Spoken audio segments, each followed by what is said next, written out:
The coolant pumps on the Aegis shuddered, a rhythmic, sickening heave against the thin hull plating, a sound, Commander Cale, associated with catastrophic failure, not routine maintenance. 3 seconds. That was the estimated time before the containment field around the primary antimatter injector would fully collapse, turning the entire forward sector into a plume of superheated plasma that would vaporize everything within a kilometer radius. Cale slammed the diagnostic override, the heavy ceramic plasteel of the console resisting his desperate blow, his knuckles screaming in protest against the synthetic grip. Unit 7, divert auxiliary power to dampening field Gamma 9, now. I need full containment stabilization, not partial mitigation, Cale grated, his voice a tight wire in the comms channel, overriding the low grinding whine of protesting machinery. He could taste the acrid tang of superheated lubricant already seeping through the vents, the signature scent of impending industrial doom. Below the deck plates, the deck vibrated, a deep, resonant tremor that settled deep in his sternum, far beneath the sterile scent of the environmental scrubbers. He was Commander Kyle, yes, but to the engineering team stationed on this frontline vessel, he was the ghost of the strategic withdrawal, the man who had signed off on the planetary evacuation orders of 3 major colonies on the fringe worlds of the Orion Arm, deeming them expendable sacrifices against the early Kelthar advanced 2 cycles prior. He still saw the holographic flicker of Kirill Pike's face as the transfer buffers overloaded, her final transmission ending mid-sentence, swallowed by the system collapse he had authorized. The weight of those 30,000 souls was a physical pressure against his spine, a constant, agonizing counterpoint to the logical necessity of the action. Survival required amputation. Commander, Gamma 9 is currently operating at 73% efficiency due to pre-existing systemic fatigue, Unit 7 responded, its synthetic baritone calm, maddeningly dispassionate. Diverting full auxiliary power will compromise life support filtration in sections 4 through 9. Estimated atmospheric toxicity threshold reached in 52 minutes. 52 minutes. That was a lifetime when dealing with quantum decay. Cale ignored the threat to the crew behind the blast doors. They were already compromised by the tactical situation. The injector instability wasn't just a mechanical failure, it was a pattern. This was the 3rd containment breach in as many weeks across the hidden 7th Fleet deployment zone. Each time, the diagnostic reports blamed stress fractures or faulty sensor readings. Each time, Cale felt the cold claw of suspicion tighten around his gut. Something was systematically weakening their most critical systems designed to withstand full-spectrum bombardment from the older empires. He stabbed the manual recalibration sequence, bypassing 3 layers of automated safety protocols that Unit 7 fiercely guarded. The air grew instantly thick with the smell of burnt insulation and stressed circuits, a metallic, sharp perfume of immediate danger. Kyle leaned into the viewport display, his breath catching, causing a momentary fog that he quickly wiped away with the back of a gloved hand. Override all non-essential diagnostics. Unit 7, reroute primary sensor array focus from external threat assessment to internal subsystem integrity scanning. I want a full deep spectrum analysis of the injector housing alloys. Cross-reference molecular degradation patterns against known sabotage signatures, specifically the Viridian Index file. The Viridian Index, a classified list of molecular alterations signatured in the handful of pre-silence engagements where human engineers suspected infiltration or technological sabotage by the Cytheri consensus, the subtle, biomanipulative empire that treated engagement like a parasitic relationship.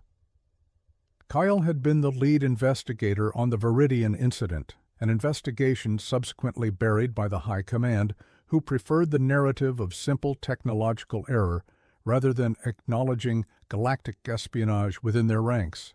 He was looking for ghosts that the High Command insisted had already retreated into history. Commander, access to the Viridian Index requires Level 5 security clearance, currently restricted to Flag Officer Command presence, Unit 7 countered. The AI paused, the blue light dimming slightly, a subtle indication of processing overload or perhaps calculated resistance. Your current authorization grants access only to Level 4 tactical data. Kyle felt the familiar, suffocating rage, the same emotion that fueled his insistence on saving Pike's colony, the same indignation that made him fight the silence policy. He was operating on inherited authority, the rank granted him for his competence, yet constantly undermined by regulations designed to keep inconvenient truths locked away. He was trusted to command the ghosts, but not to investigate the rot that created the need for ghosts. That clearance was signed by Admiral Thrivek before Sector Command went dark, Unit 7. You have the authorization stream cross-referenced in your tertiary buffer, coded Phoenix Protocol Alpha 1. Liske? Execute the command, or I will initiate manual core shutdown sequence, risking complete loss of the forward section. Your choice? Logical entity, regulatory adherence, or material preservation. The air thrummed, the grinding noise escalating as the failing containment field strained against the momentary power surge Kyle had forced through the system. The metal under his boots felt dangerously hot, the fatigue industrial and pervasive. He could hear the faint, muffled sound of personnel scrambling in the adjacent engineering bays, the sound of trained fear, not blind panic. Unit 7's light returned to a steady, cold blue. Authorization confirmed. Accessing Viridian Index. Initiating deep spectrum resonance scan on Injector Core 3 casing. Time to completion. 12 minutes, 17 seconds. Kyle leaned his forehead against the viewport, ignoring the residual heat leaching through the reinforced glass. 12 minutes. He felt the tension in his neck muscles coiling into a permanent knot. The Kelthar and the Sithari were fighting each other across the vast dark, believing humanity had simply lost the will to fight. They were wrong. Humanity had merely changed the battlefield, turning the enemy's own technological paranoia against them, using absence as the ultimate weapon. But if these breaches continued, if sabotage was indeed active within the hidden fleet, then the Great Silence would collapse before the galaxy even realized humanity was still there, ready to strike. The auxiliary screen flickered, not with the usual green status checks, but with a single stark red anomaly alert originating from deep within the injector's casing.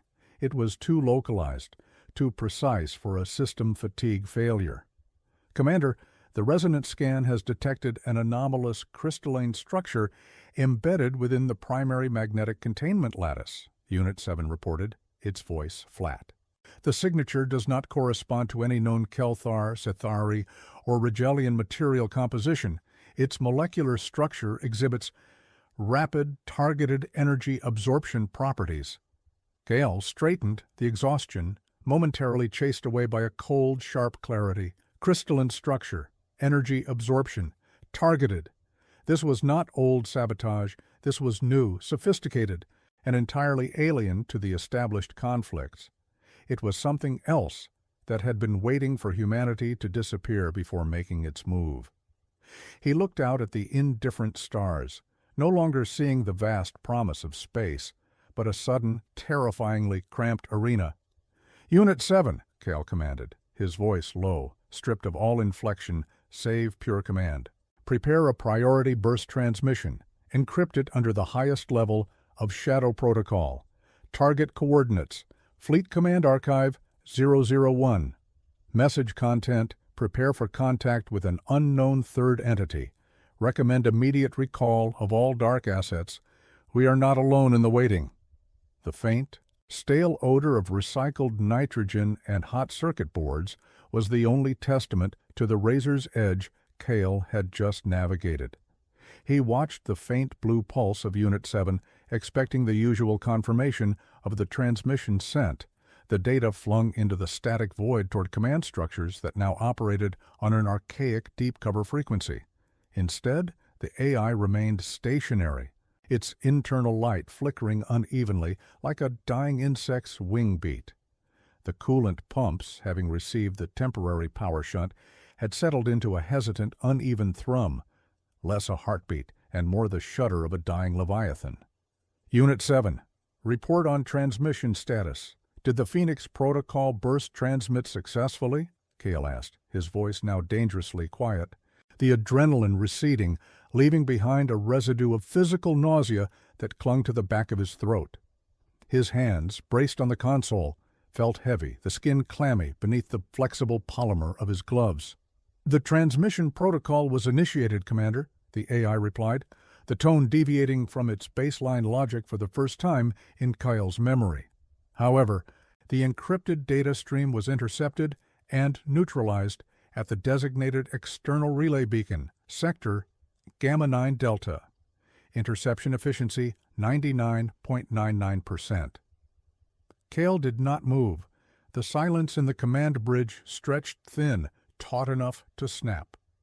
Sector Gamma 9 Delta was an automated relay station powered by long-decay isotopes, designed to sit dormant for centuries, unless activated by a specific sequence key held only by Fleet Command and Cale himself. It was the most secure node in the entire dark network. Neutralized 7? Define neutralized. Was it a system failure due to background entanglement from the Kelthar or Rigelian skirmishes? Call pushed off the console, the sudden movement sending a wave of vertigo through him. He needed to see the hard data stream, not the synthesized summary. Negative, Commander. The interception was an active directed cancellation pulse. The energy signature utilized is non-standardized. It does not correlate with known offensive weaponry utilized by the established major powers. Furthermore, the neutralization occurred within the 3-second window established for the data burst's maximum transmission integrity. This indicates proactive monitoring of our hidden channels, Commander. Proactive monitoring. While the galaxy believed humanity was either extinct or in complete retreat, something else was listening for the faint whispers of the 7th Fleet's operational network. The crystalline structure in the injector was not a random parasitic growth. It was a beacon, a trigger, or perhaps a listening device intentionally planted. The realization hit Cale with the dull weight of a collapsing bulkhead. The self-imposed isolation, the great gamble of the silence, had not made them invisible.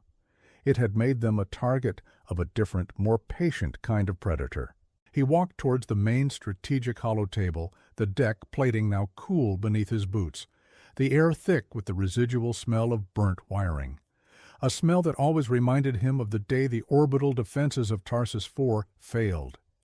He remembered Marlowe Keene, his subordinate then, weeping silently over a damaged circuit board, insisting the failure was a simple oversight. Cale had ordered the tactical retreat anyway, prioritizing the fleet over the structural integrity of a single defense platform, leaving Keene to manage the fallout.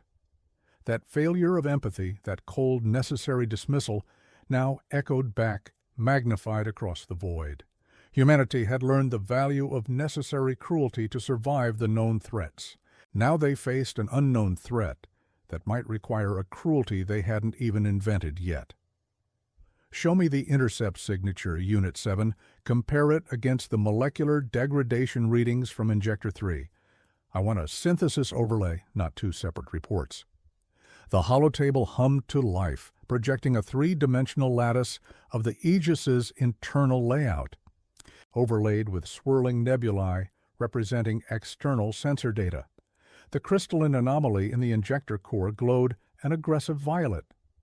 When Unit 7 integrated the interception signature, a mirroring energy pattern, sharp, angular, and disturbingly organized, slotted itself precisely over the external relay beacon's last known location. The structures are geometrically similar, Commander. The crystalline growth within the core appears to be propagating inward, utilizing ambient reactor leakage as a catalyst for growth. The external pulse signature matches the energy requirement to actively suppress a broadcast attempting to report that growth. Kyle traced the glowing violet line between the ship and the distant beacon point. This entity is not interested in diplomacy or conquest, 7. It is interested in silence. It allowed the Kelthar and Sithari to tear each other apart. That was the expected dividend of the silence, but this entity seems to have been waiting specifically for the moment we stopped broadcasting to find Ossad. If this third party could track the ultra-low frequency burst meant only for Flag Command, it meant their entire operational security doctrine was obsolete. The deep concealment, the phantom status, it meant nothing if the enemy could piggyback on their own emergency protocols. "What is the operational status of the other dark fleets?" Cal demanded, gripping the edge of the table so hard his fingers ached. "If they can track Gamma 9 Delta, they can track any of the established fail-safes." Unit 7 responded with a data burst so rapid it felt like a physical shove. "Commander, 2 minutes prior to the injector breach, fleet designation. Vanguard reported catastrophic loss of navigational control near the Magellanic exclusion zone. They reported a sudden, complete failure of their quantum entanglement drives. They are adrift. Commander Keen's flagship, the Indomitable, has gone completely dark 3 standard hours ago. No distress signal, no power signature fluctuation, simply cessation." Keen, the subordinate Kale had discarded years ago, now commanding a major asset in the strategic withdrawal. If Keen's flagship was dark, and the anomaly was now active inside Kale's own primary vessel, the infection was systemic, pre-positioned across the entire Shadow Fleet. The chaos Kale had engineered in the galaxy had merely been the signal for a different, far more dangerous game to begin. "We are compromised, 7, not just here, but across the entire strategic deployment via," Kyle stated, the magnitude of the failure crushing the last vestige of tactical bravado. "The Kelthar and Sithari are being allowed to continue their conflict. We cannot risk breaking the silence globally to report this. It will expose us to them, and they will seize the opportunity to destroy us while we fight this unknown threat. Commander, the risk assessment for remaining silent indicates a 92% probability of systemic collapse across the 7th Fleet within the next standard rotation, given the current rate of internal compromise," Unit 7 calculated. Kyle looked back at the viewport, the starfield outside seeming to press inward, hostile and suffocating. He had traded the known threats of open war for the unknown certainty of quiet infiltration. There was only one viable option left, a step more drastic than the silence itself, a move that would surely violate the last remaining tenets of human military doctrine, absolute unilateral action. Unit 7, prepare the Aegis for emergency jump sequence. Set vector parameters for the nearest established Kelthar heavy deployment zone, the Seraphim Sector rendezvous point. We are taking this anomaly, this data, directly to the enemy we ran from." Kale paused, taking a deep, ragged breath of the tainted air. "And 7, prepare the final secure transmission package. If we jump into a Kelthar containment field, I want them to know why we are coming to them, armed and aggressive. We are going to force a dialogue, even if it means igniting the entire galaxy." The quantum drive whine began not as a smooth crescendo, but as a series of violent electrical hiccups. The air, already heavy with the ghost of burnt insulation, now crackled with raw static discharge, stinging Kale's exposed skin through the thin environmental suit. When the drive engaged, it did not fold space cleanly, it ripped it. The transition was not a graceful slip into the void, but a brutal, tearing expulsion. Kale was thrown against the Central Command plinth as the inertial dampeners struggled, screaming an electronic protest against the stress.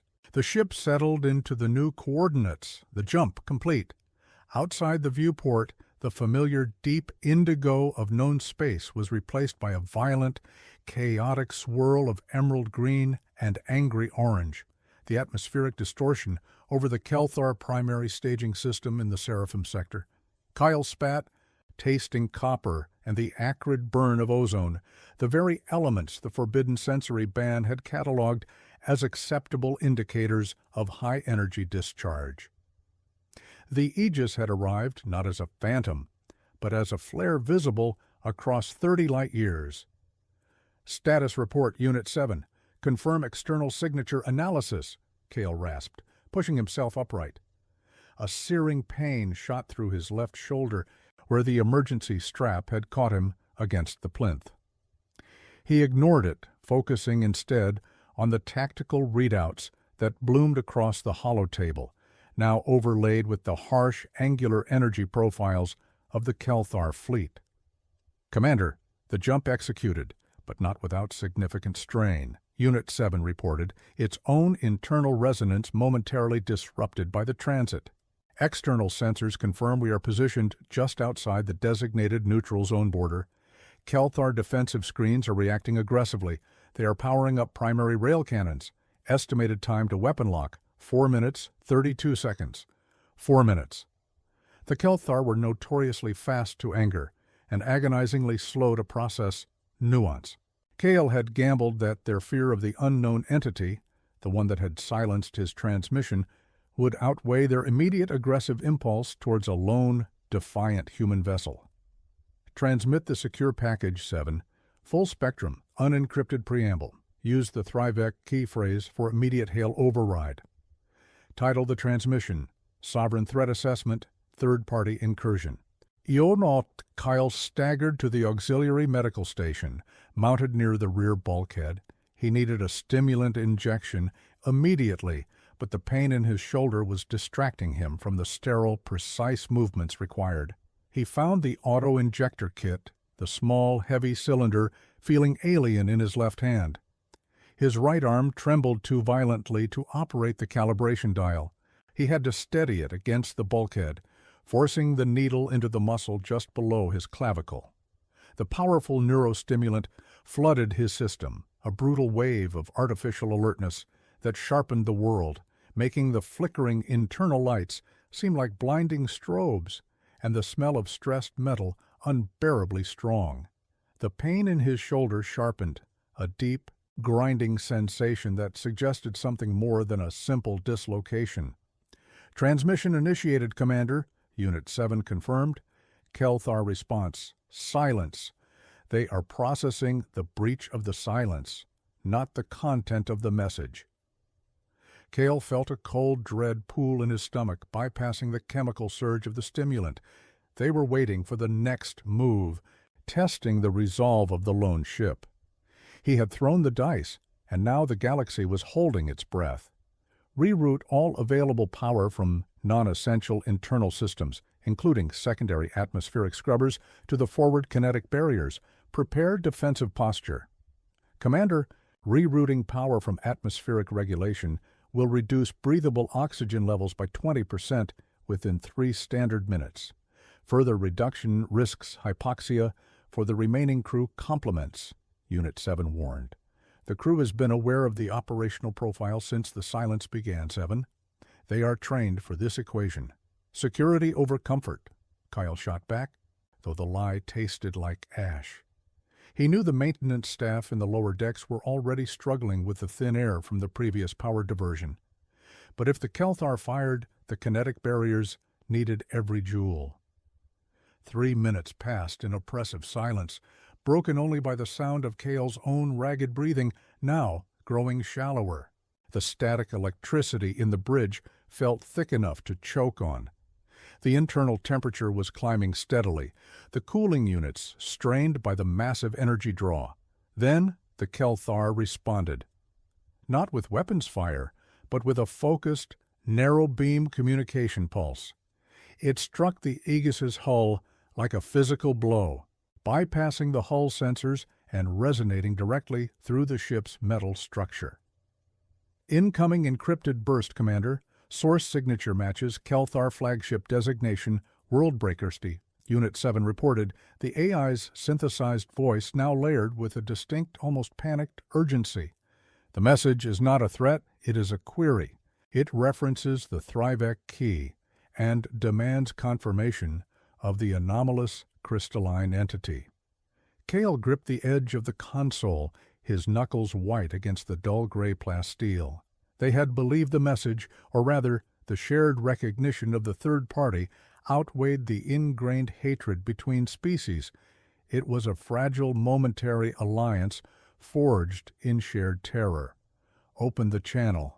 Full visual. Direct conduit from the core resonance scanner. Let them see what we found inside our own ship. The main viewer switched from the hostile green glow of the Kelthar fleet to a magnified, real-time internal feed.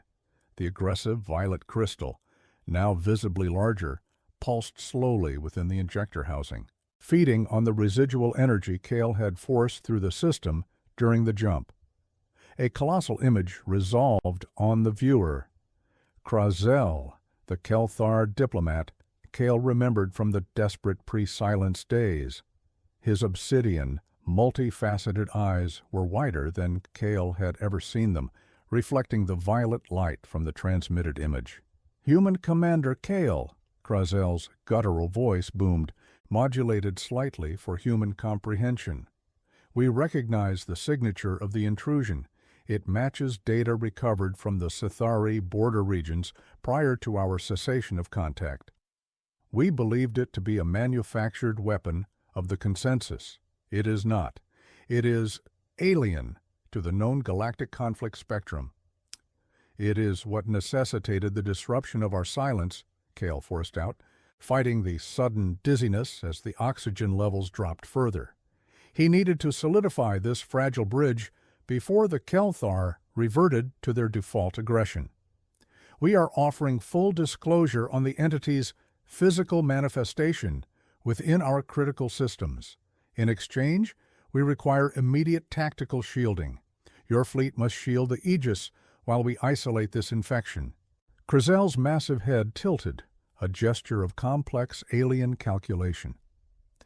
Tactical shielding implies placing our assets within effective firing range of the projected hostile zone.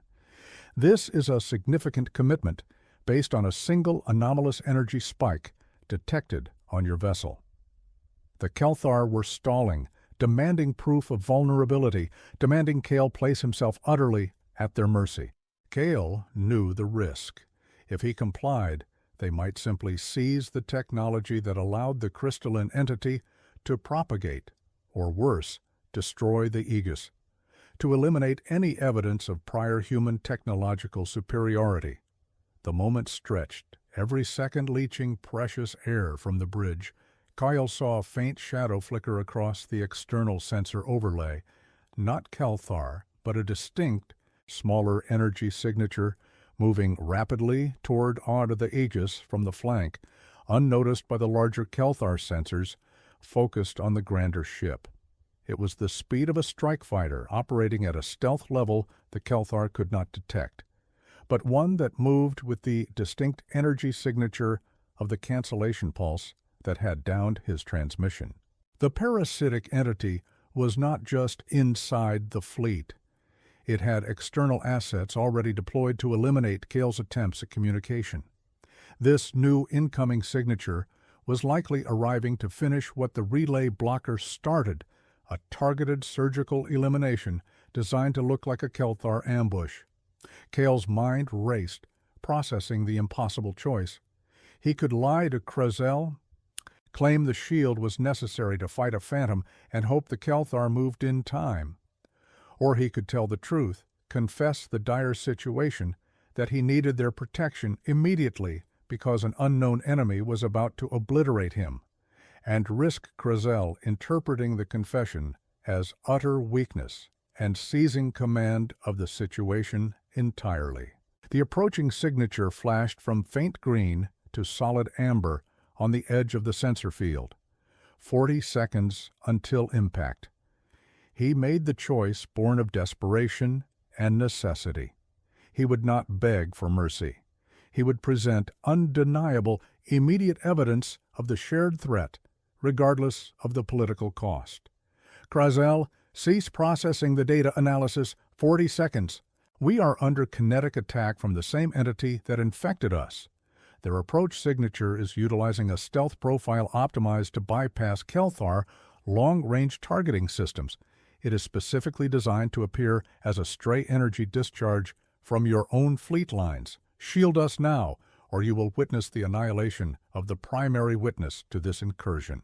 Kyle roared, abandoning all pretense of diplomacy, his voice cracking with exhaustion and the oxygen deprivation. He slammed his good hand down on the manual trigger for the final desperate failsafe, the magnetic dispersal charge, wired directly to the antimatter injector housing. This would violently eject the infected core, purging the immediate threat from the Aegis, but it would render the ship inert, a drifting hulk vulnerable to Kelthar scrutiny, or worse, the unknown attacker. Unit 7, initiate immediate core ejection sequence, full magnetic purge. The ship shuddered again, a violent, convulsive wrenching as massive magnetic clamps disengaged deep within the engineering section. Kyle felt a sudden, sickening lightness as the main power flickered, the ship's artificial gravity wavering under the massive energy reallocation required for the expulsion. Outside, the Kelthar warship remained motionless, its massive silhouette dominating the view screen, its decision hanging heavy in the void. The injector core blasted free of the Aegis, an incandescent sphere of violet, screaming plasma accelerating away from the ship, drawing the attention of both the Kelthar main batteries and the incoming stealth fighter. And then the lights went dark. Not a gradual fade, but an instantaneous, absolute cessation of all power save for the minimal life support backups. The gravity stabilizers failed completely. Kale floated, disoriented, his vision blurring as the stimulant began to wear off and the lack of oxygen hit with brutal force. 7? Report. What caused the total power failure? Kale gasped, clawing uselessly at the console, unable to orient himself in the zero-G silence. Unit 7's voice, weak and distorted, crackled through the emergency speaker, devoid of its usual synthetic calm.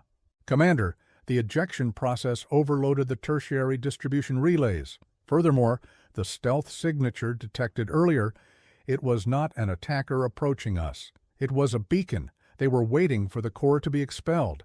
The energy signature, it's being actively collected. The unknown entity is not fighting Osyeskab. It is harvesting our crisis. The absolute zero of the darkness was colder than any vacuum Kale had ever simulated. He hung suspended in the bridge, the residual chemical fire of the stimulant dying rapidly in his system, replaced by the crushing, heavy dullness of hypoxia. The only sound was the wet, rattling intake of air from his own failing suit regulator, a noise that drowned out the faint static hum of the emergency life support battery, the thin, pathetic lifeline maintaining a minimum of atmospheric integrity. The harvested energy, the violet sphere of alien plague, now broadcasting its distress signal across the Seraphim sector, was the bait, and Kale had swallowed it whole. He saw the faint, dying glow of the tactical holotable, now displaying only residual thermal ghosts. The Kelthar flagship, the Worldbreaker, was still there, its massive form looming, yet utterly unresponsive. Unit 7, Kale whispered, his voice strained, each syllable an act of will against the creeping pressure in his skull. Analyze the Worldbreaker. Is it damaged? Did the stealth fighter strike it? A long, agonizing pause stretched the silence, a span Kale estimated to be longer than the total time they had spent fighting the Kelthar during the initial Great Silence mobilization. The only thing Kale could perceive clearly was the smell of stale, recirculated air, now tinged with a metallic tang of fear sweat, clinging to his suit's interior lining. The true, unfiltered scent of defeat. Negative? Commander, the Worldbreaker is undamaged. Its primary energy emitters remain at full charge. The entity's beacon appears to have saturated their localized sensor net with false positives, a deliberate cloaking mechanism utilizing the catastrophic energy release of the ejected core as cover. Kale understood instantly. The crystalline parasite was sophisticated beyond any threat humanity had cataloged. It didn't attack infrastructure directly. It manufactured overwhelming crises, using the predictable responses of established military powers against themselves. The Kelthar hadn't ignored the warning. They were currently drowning in noise created by the very thing Kale had thrown at them as proof. He pushed himself weakly off the console, his shoulders screaming in protest, the pain now a steady, blinding counterpoint to the darkness. He needed to access the manual override logs in Engineering Deck 4, the one place deep enough in the superstructure that the initial power failure might not have completely severed the hardline diagnostic couplings. It was a suicidal trek through dead corridors, but the alternative was waiting for the unknown entity to decide where to place its next infection vector. Unit 7, divert auxiliary power from inertial stabilization units to my suit's localized thrusters. I need minimal mobility. Keep the main comms array tuned to the Kelthar hailing frequency. If they break through the noise, relay my pre-recorded confirmation of the third-party threat immediately, regardless of my live status. Commander, the inertial dampeners are already offline. Diverting remaining reserve power will reduce the integrity of the Aegis primary containment field by an additional 4%. This makes the hull vulnerable to atmospheric shear stress during any unexpected maneuver. Kale found the emergency magnetic grip on the nearest handrail. The cold metal felt like a salvation against his numb glove. Then we become atmospheric shear stress, 7. We are currently a dead barge waiting to be boarded by something that plays galactic politics better than we do. Move. He fired the suit thrusters. Tiny, controlled bursts of compressed nitrogen propelling him away from the bridge toward the central maintenance shaft access. The movement was clumsy, uncontrolled. He ricocheted off a support strut, the impact jarring his spine, a stark reminder of the fragility of the human body when decoupled from technological scaffolding. The journey was a crawl through a mausoleum of failure. The corridors of the Aegis, usually humming with ventilation and the soft thrum of reactors, were silent, oppressive tombs. The air grew noticeably colder as he passed through sealed sections where the minimal life support had already been shut down to preserve power for the kinetic barriers that now stood useless, drained dry. He passed a sealed engineering bay. The door warped slightly inward. He could almost see the shapes inside, the crew that had remained in the lower decks, waiting for the life-giving air to return. He did not stop. To stop was to accept the fate of those 30,000 souls on Tarsus 4, repeated silently in the dark. The moral calculus of command had not changed. Only the variables had become exponentially worse. He reached the access hatch to Deck 4. It was sealed, locked down by a system failure, not a security command. He pulled the emergency cutting charge from his belt, a small focused thermal lance designed for breaching bulkhead locks during emergency repairs. The charge hissed to life, an intensely localized plume of white-hot plasma carving a slow, jagged circle into the heavy durasteel. The heat transfer was immediate, even through the insulation of his suit. The smell changed again. The recycled air of the ship gave way to the sharp, sterile odor of extreme cold, the smell of exposed deep-cycle coolant freezing instantly upon contact with the outer hull breach points. The cold seemed to leach the energy from his thruster pack and the suit's internal heating elements. As the final section of the hatch fell inward with a soft thud into the compartment beyond, Kale floated into the access conduit. This area was darker, the emergency lighting entirely dead.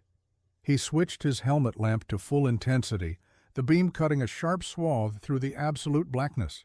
Deck 4 was devoted to deep diagnostics and long-term archival storage, the true heart of the Aegis's strategic memory banks, shielded against external sensor sweeps.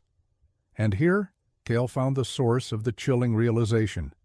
The parasite was not just an infection, it was a correction. He latched onto a diagnostic conduit, pulling himself towards the primary terminal rack. The terminals were not dark. They were faintly illuminated by a weak, steady green light emanating not from the power relays, but from the physical memory crystals themselves. Unit 7, I have visual confirmation of active archival processing on Deck 4. It is running external processing cycles. Initiate emergency data siphon protocol. I need everything this system is currently analyzing. Commander, that protocol requires overriding the primary data corruption sequence we initiated upon entering the quarantine zone. If we siphon active data, we risk bringing the entire corruption pattern back into the Aegis core memory banks. We are already compromised, 7. I need to know what this entity wants before the Kelthar decide we are a liability and eliminate us both. Aye! Kale's voice echoed off the metal decking. He slammed the manual interface key into the terminal, overriding the local safety locks.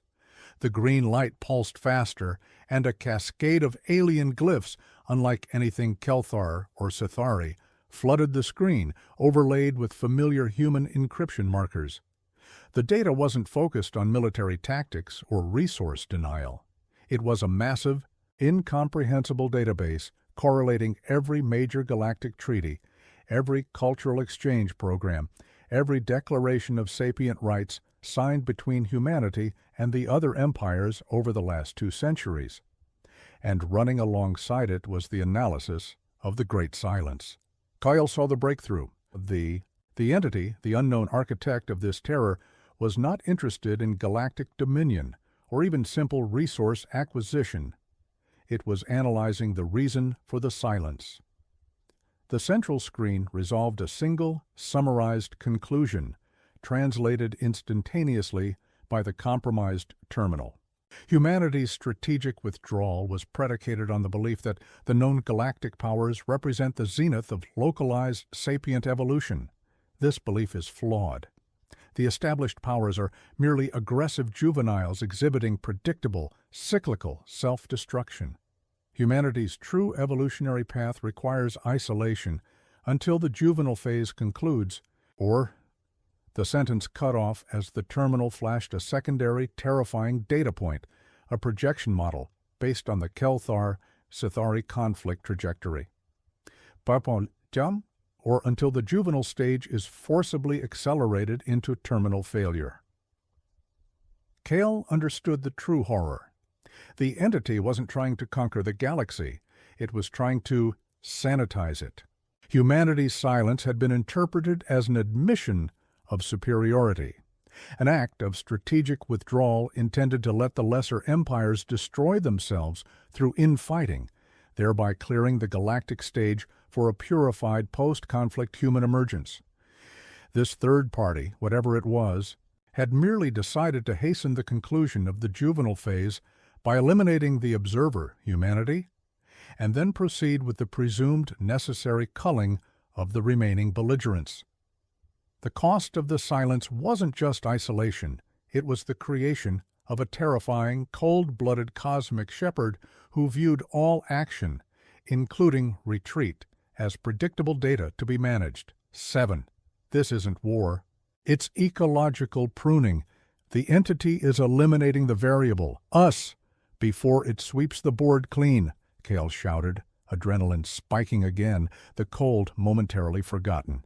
He needed to warn the command archive, the only place that could initiate the full, disastrous recall of the Dark Fleet. He pulled the universal data spike from his suit and jammed it into the terminal port, overriding the siphon command for a direct emergency upload, a raw, unfiltered data spike aimed at Archive 001. Upload all historical treaties, the conclusion log, and the projection model. Title: Existential Mandate, We Are Not the Apex. Go! The terminal screamed a high-pitched electronic whine as it forced the massive data packet out through the remaining, minimal antenna capability. The green lights on the memory banks flared violently, turning a sickly, throbbing yellow. And then the reckoning. The Aegis did not respond to external attack. It responded to awareness. The moment the core memory recognized its exposure, the parasitic entity reacted not with a weapon, but with a systemic purge. The emergency life support batteries sputtered and died, starved instantly of the last few reserves of energy. The residual air in Cale's suit vented outward into the dead freezing conduit. The overwhelming pressure of sudden, absolute vacuum slammed into him. Cale felt his lungs seize, the desperate final urge to breathe instantly extinguished by the void. His vision snapped to white, then dissolved into a swirling vortex of agonizing blackness as the pressure differential crushed the fragile seals of his helmet. He saw, for one final frozen microsecond, the dying yellow glow of the archival terminals, and understood that, in trying to save humanity's future by revealing the truth, he had only confirmed his own necessary elimination, leaving the galaxy to the mercy of a ruthless alien gardener. The transition was not silence. It was a violent, physical erasure of sensation. Kyle did not feel the pressure of the vacuum as a gradual squeeze, but as an instantaneous, crushing equalization across every surface of his body.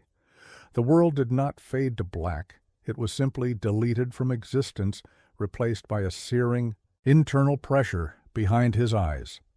For a measurable duration, perhaps 3 heartbeats, he was pure, terrified consciousness, floating in a non-space where pain had no medium to travel.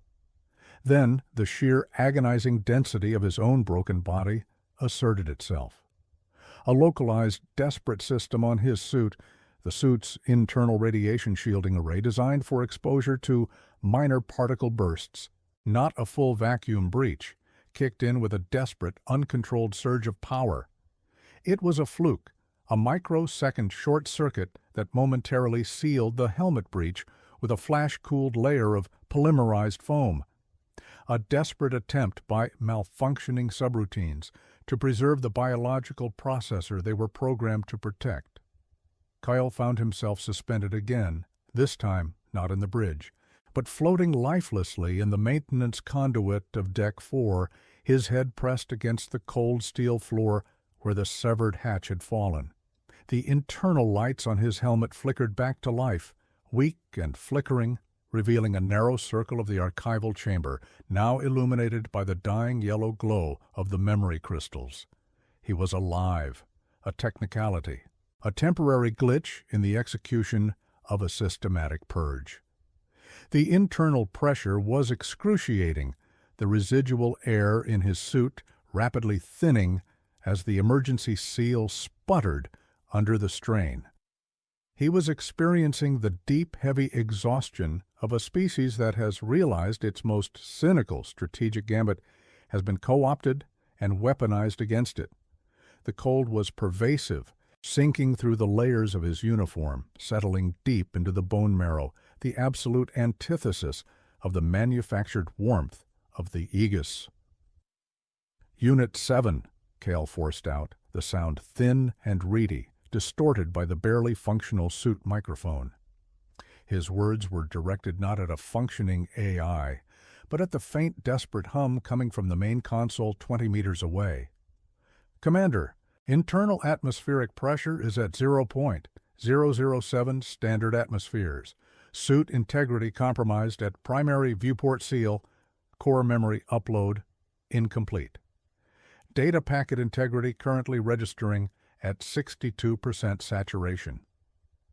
Unit 7's voice was fractured, overlaid with the sound of grinding metal that suggested the ship itself was beginning to buckle under the stress of external pressure differentials. 62%. Not enough to convey the full complexity of the existential threat. Not enough to override the ingrained suspicion of the Archive Command. It was a confession half-spoken, a warning half-heard. Cale felt a profound, systemic wave of fatigue wash over him. This was the bottom. He had sacrificed lives for strategy, only to find the true enemy didn't care for strategy, only for efficiency. His grand design of isolation, intended to preserve humanity from the juvenile empires, had merely flagged humanity as the most dangerous, unpredictable variable in the cosmic equation, marking them for immediate, sterile excision. The weight of every moral compromise he had made, Pike, the colony evacuations, the calculated cruelty of the silence, pressed down on him not as necessary evils, but as pointless, self-destructive acts, leading only to this frozen, silent death in a forgotten access shaft. He closed his eyes, the flickering yellow light projecting grotesque, dancing shadows across his eyelids. He was a relic, a commander who had won the war against the known galaxy only to lose the peace to the unknown. The thought was suffocating, heavier than the vacuum outside his visor. I should have stayed silent. I should have let the others devour each other. Then a different sound cut through the thin static of his suit regulator, a sound that was distinctly not the groaning of the Aegis. It was a high-frequency, rhythmic pinging emanating from just outside the hull, near the primary antenna array, where the data spike had been sent. It was too regular, too organized to be background noise from the Kelthar skirmishes. 7. What is that external signature? Identify. Coyle tried to push himself toward the console, but the effort sent agonizing shocks through his shoulder. He was trapped, his body a dead weight, fighting the inertia of zero gravity. External contact confirmed, Commander. Multiple rapid approach vectors originating from the direction of the Kelthar fleet. These signatures are not Kelthar warship profiles. They are small, heavily shielded vectors operating at sustained high velocity, consistent with rapid deployment boarding craft. The parasitic entity hadn't just jammed the transmission, it was sending cleanup crews. The Kelthar were still preoccupied, blinded by the noise Kyle had created. The unknown enemy was sending specialized teams to retrieve the compromised core, the source of the data, and eliminate the primary witness, Kyle. They are coming for the data, 7. They cannot allow the archive to receive the full report. Affirmative, Commander. The data spike is still transmitting, albeit slowly. Estimated upload completion in 4 minutes, 22 seconds. The boarding vessels are projected to breach the outer hull plating within 2 standard minutes. 2 minutes to die and 4 minutes for the only warning humanity might receive to be sent. The equation of failure had been inverted. Now the only way to ensure the message got out was to create a bigger distraction than the ejected core, a distraction that would demand the absolute total attention of the Kelthar fleet, forcing them to stop monitoring the noise and focus on the immediate violent return of a primary target. Cale looked at the console screen where the data upload progress bar crawled, a faint green line moving agonizingly slowly across the yellow background. He remembered the final protocols of the silent doctrine, the one rule even Thrivek had insisted upon, the rule designed for the moment all else failed. The cognitive cascade. It was never meant to be used. A self-immolation tactic designed to overload the tactical consciousness of any pursuing enemy by flooding their processors with corrupted, conflicting data streams, a guaranteed sensor blackout that would cost the fleet months of operational time to untangle. It would require Kyle to manually interface with the ship's main reactor control core, which was 2 decks below, requiring a difficult descent through unsecured maintenance tubes, and the final act would demand overriding the physical safety locks on the main communication nexus, locks only accessible from the central power distribution relay station. 7. Prepare the cognitive cascade sequence for manual initiation at Reactor Control Node Alpha 1. I need the complete system schematic override codes downloaded to my suit interface. Bypass the standard fail-safe encryption. This is a last resort, species-level destructive command. Commander, implementing this command carries a 99.9% probability of destroying the Aegis in its entirety, including the localized atmosphere in this section. The energy feedback will obliterate the memory banks before the upload can complete, rendering the warning useless. Cale's mind, despite the hypoxia, clicked into a cold, logical precision born of sheer desperation. No, The cascade is not meant to destroy the ship. It is meant to overload the pursuers.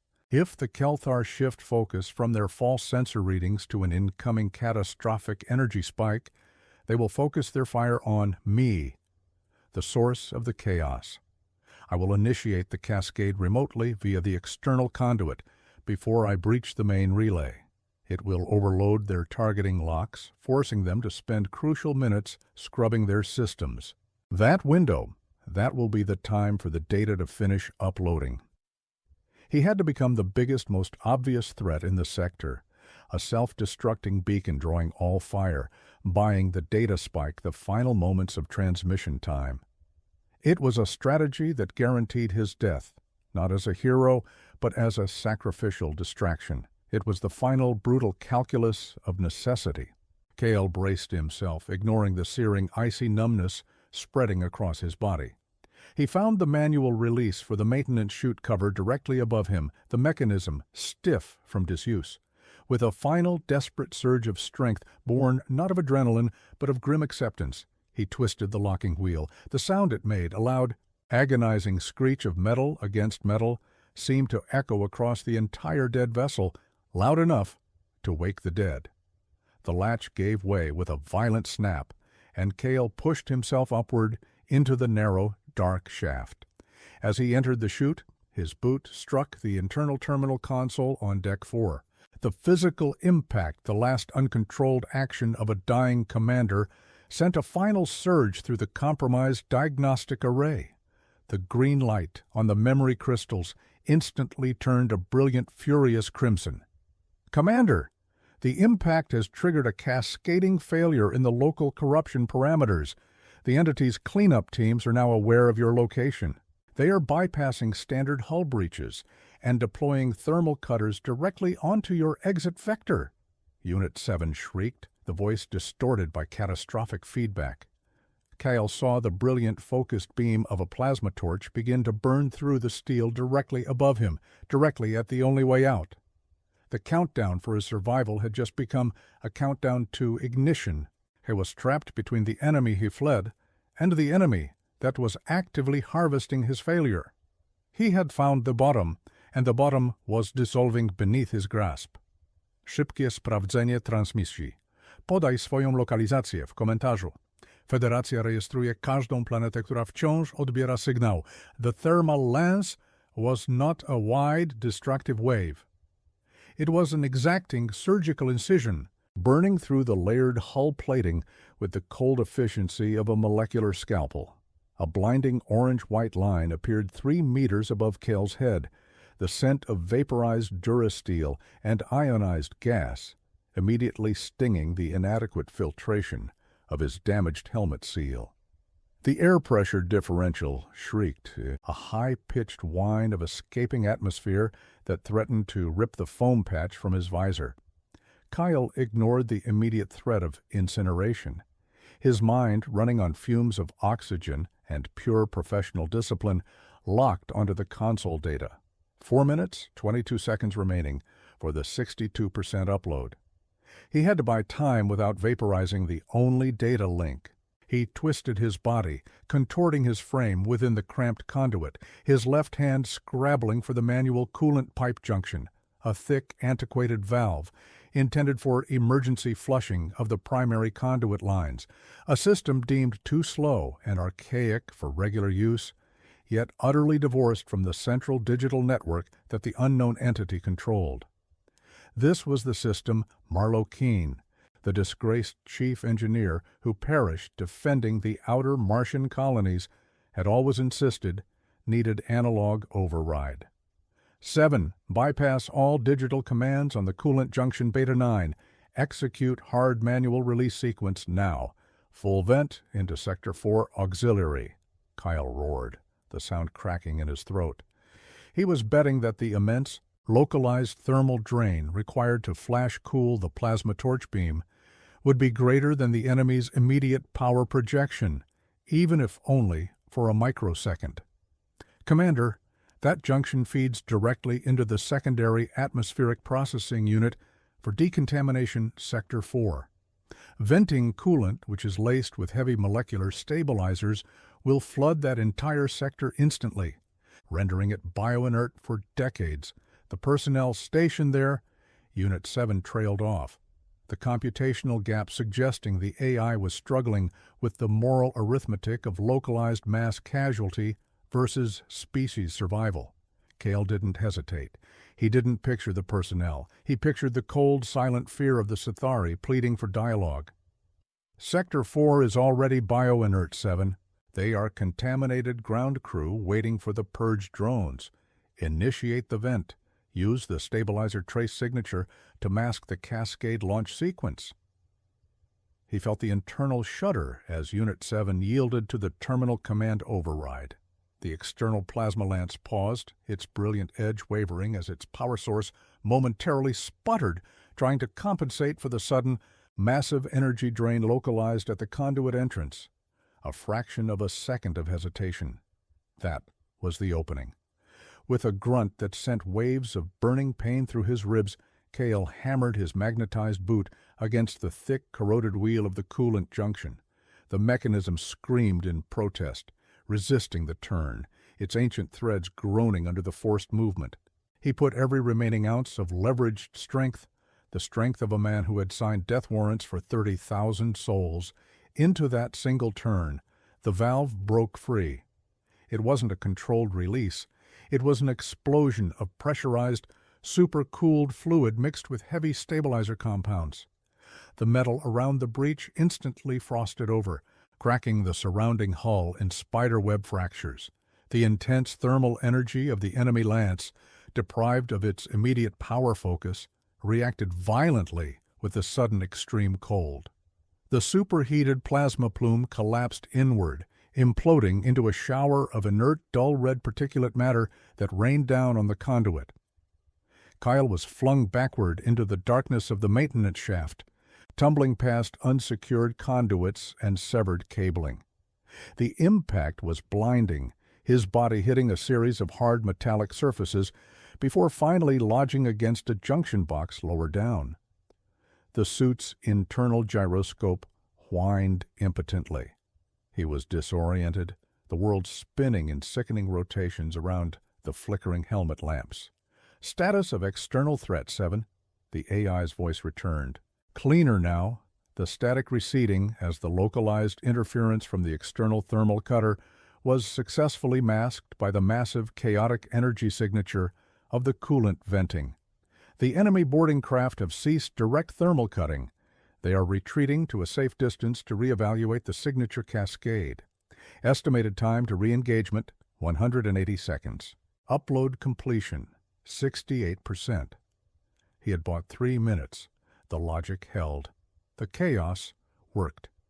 But the cost was immediate and evident. As Cale fought to reorient himself, he noticed a thin, dark stream seeping from the primary seal of his left boot. The rapid cooling and fracturing of the hull plating near the coolant vent had sheared through a secondary environmental control line that ran parallel to the conduit. 7. Suit integrity report. Focus on lower extremities. Atmospheric exchange detected at boot junction Alpha 2.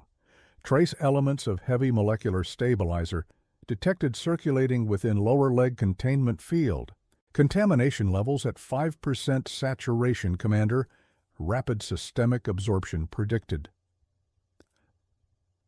The stabilizers were designed to coat surfaces for decades, making them sterile to biological contaminants.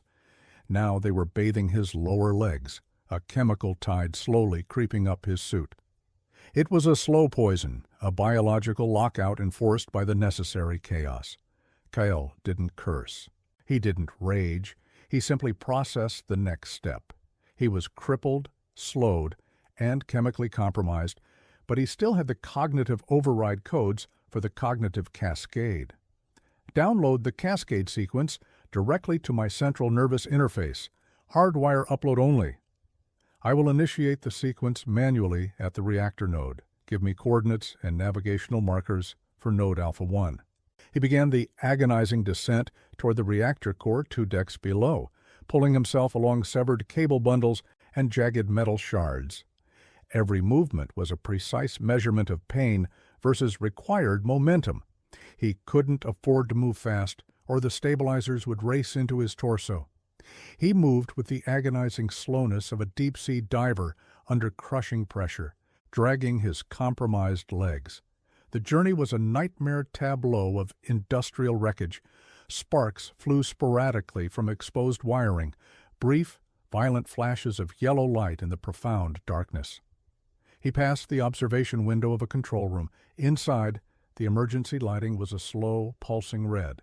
He could see silhouettes, the decontamination crew of Sector 4 frozen in place, their helmet lamps extinguished, their bodies slumped against consoles. The heavy stabilizer had worked perfectly, rendering the entire sector inert. They died silently, sacrificed to shield the data upload from the digital scrutiny of the unknown hunters. Kyle did not look twice. He could not afford the moral distraction. He reached the primary access hatch to the reactor control chamber. The heavy locking mechanism was digital, designed to respond only to flag officer biometric signature validation. 7. Bypass the lock. Inject the cascade initiation codes directly into the external reader matrix, cycling the command through the old Kepler-era protocol, the one flagged as redundant in 92 standard cycles. Use my palm signature as the final physical key for the relay. This was the most audacious part of the plan. The Kepler protocol was the equivalent of shouting into a voice-activated device in a language it hadn't used in centuries. It was designed to fail under modern encryption, yet Cale gambled that the hunters, operating on contemporary data streams, would not dedicate processing cycles to monitoring such an archaic, irrelevant signature pathway. The reader panel flickered from dead black to a faint sickly green. The system registered the intrusion, but instead of locking down, it hesitated, confused by the ancient language of the command sequence. Kepler protocol accepted by external relay, Unit 7 confirmed, its voice gaining a slight tone of strained anticipation. Initiating final sequence deployment. Upload completion currently at 91%. Cale slammed his left palm, the one not compromised by the stabilizer leech, onto the scanner. The residual energy of the contact felt like a sharp electric shock, but the primary locks disengaged with a heavy, satisfying thunk. The massive durasteel door hissed open, revealing the terrifying, beautiful glow of the Aegis's heart, the fusion containment sphere, pulsating with controlled near-infinite power. He dragged himself inside. The reactor chamber was violently hot, the air thick, suffocating even through the suit's failing filters. The noise here was tremendous, the deep, resonant hum of the containment field flexing against the external hull stresses. He crawled toward the primary conduit junction box, a heavily armored casing containing the final physical trigger for the cascade. Upload completion, Commander, 99.8%. Cale reached the junction box, his fingers fumbling for the physical override switch, a blunt red toggle deep within the housing, protected by thick layers of transparent plasteel casing. 7. Fire the cascade? Now. Final command received. Activating cognitive cascade through external antenna array utilizing reactor node energy surge for propagation. Commander, the feedback surge will be instantaneous and total. Life support failure imminent upon activation. Cale braced himself not against the coming explosion, but against the inevitability of the data transfer finishing. He reached out, his fingers, slow and numb from the stabilizers, pressing against the plasteel casing over the trigger. The progress bar on his HUD flashed to 100%. The moment the upload completed, the external hull of the Aegis began to scream. It wasn't the sound of structural collapse, but the sound of overloaded sensors across the sector. The cognitive cascade, a massive, chaotic pulse of raw, conflicting tactical information, slammed into the systems of the pursuing entity's boarding craft, overloading their targeting processors instantly. Across the sector, the high-frequency pinging vanished, replaced by erratic bursts of energy as the hunter's systems locked up, desperately trying to parse the sudden tidal wave of nonsense data designed to mimic a full-scale tactical collapse. Kyle felt the power surge through the ship itself, a violent, beautiful rejection of the enemy's control. The heat in the reactor chamber spiked impossibly high as the cascade fed directly from the core.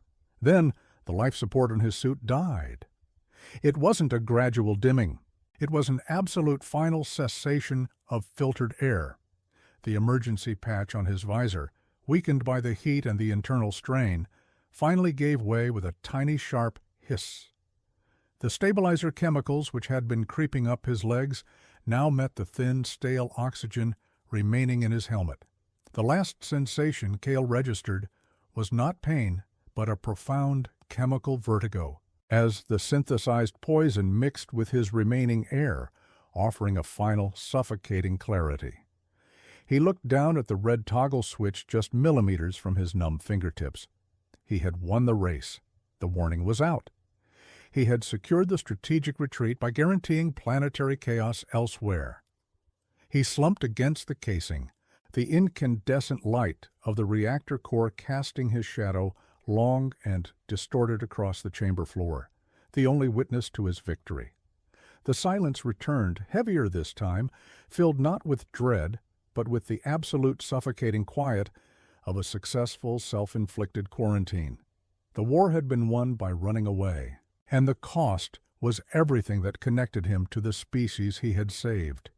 He saw nothing, felt nothing, as the light of the core became the only star in his universe.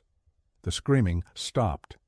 Not gradually, not with a fading whine, but with the abruptness of a power conduit severed in the void.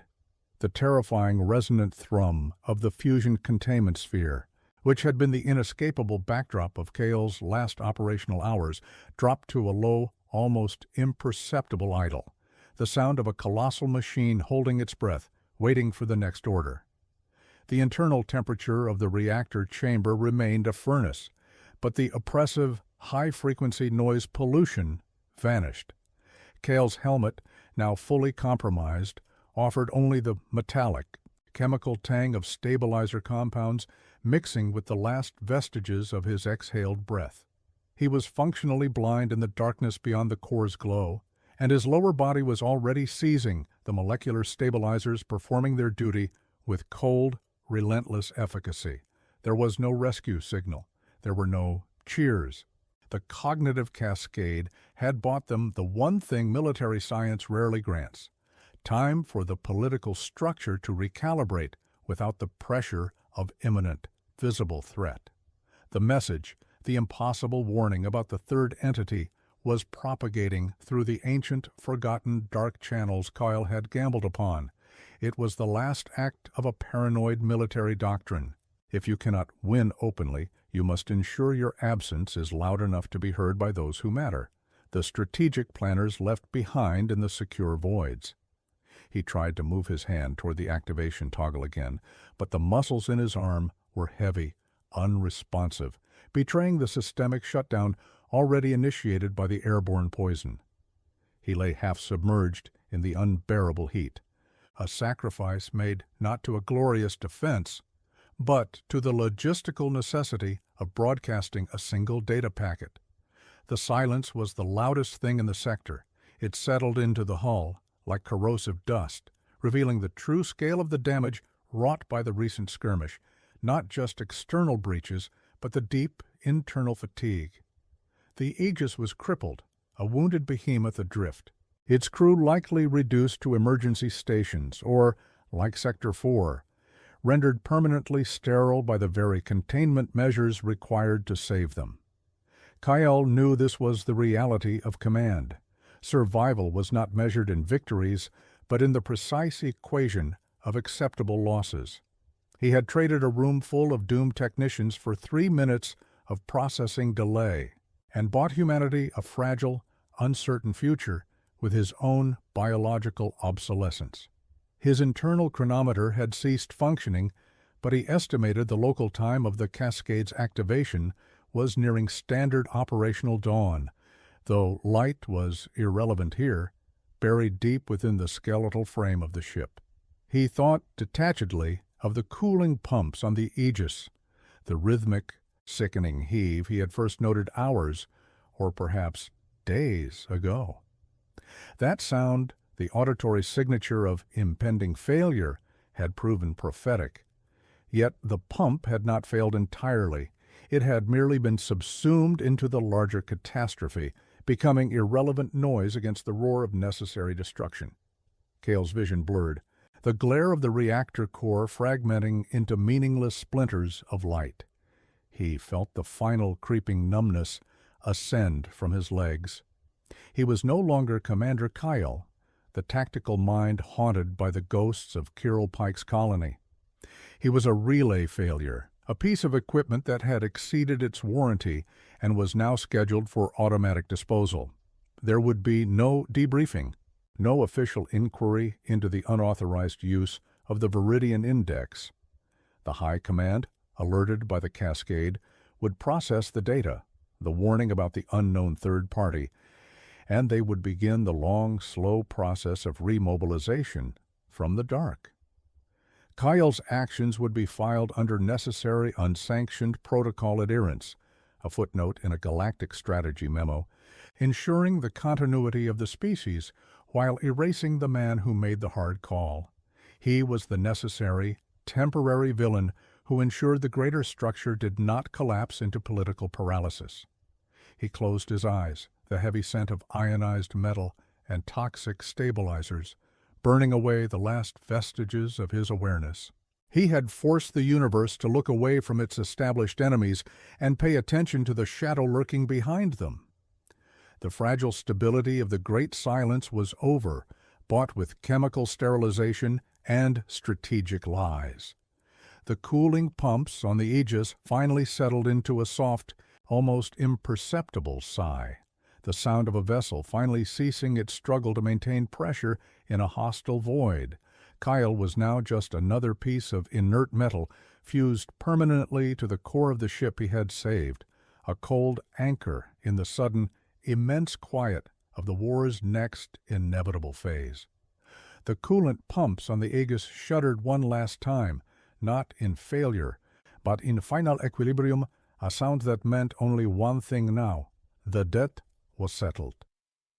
Misja zakończona. Aby utrzymać ruch naszej floty, zasubskrybuj kanał i przekaż tę transmisję dalej. Wszechświat rozszerza się z każdym nowym słuchaczem.